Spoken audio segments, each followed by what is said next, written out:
Despite losing Caitlin Clark and other key players to injury, Fever still reached WNBA semifinals.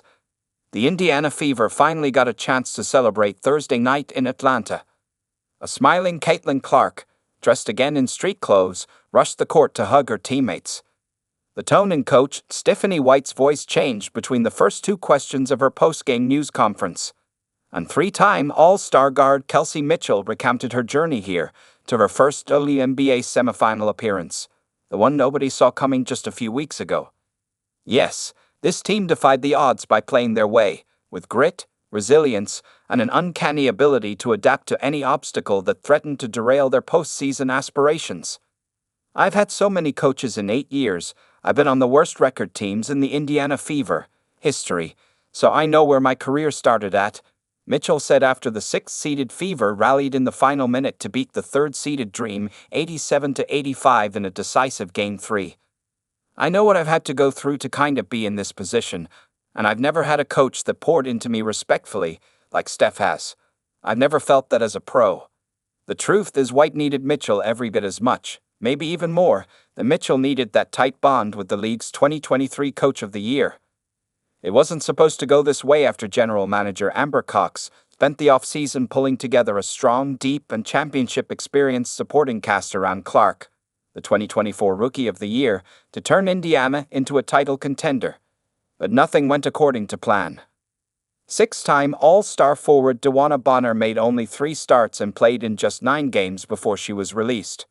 The seemingly indestructible Clark sat out 1 preseason game with a left leg injury, missed 5 more with an injured left quadriceps and 4 more with a left groin injury before hurting her right groin near the end of a July 15 game at Connecticut that would eventually end her season. Guards Sydney Colson and Ari McDonald suffered season-ending injuries in the same August 7 game at Phoenix, and just when guard Sophie Cunningham started taking off, she suffered a season-ending right knee injury August 17 at Connecticut, leaving the Fever without a natural point guard for the final month of the regular season. But with their playoff hopes teetering, the snake-bitten Fever found an unexpected answer to that massive hole, relying on all-star center Aliyah Boston's evolving passing game and watching Mitchell thriving as both the ball distributor and the team's top scorer at 20.2 points per game. "This group is just really special," White said.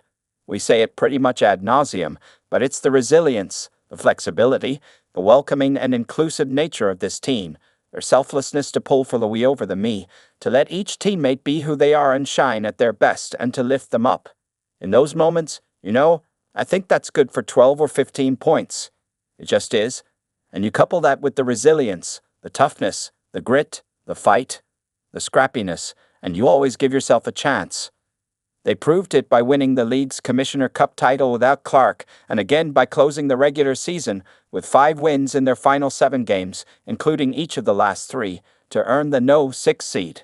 They did it again by rebounding from an 80-68 Game 1 loss by winning 2 elimination games, 77-60 on their home court, and then back in Atlanta by scoring the final 7 points, thanks in large part to 5 double-digit scorers and Lexi Hull's steal with 4.8 seconds to play.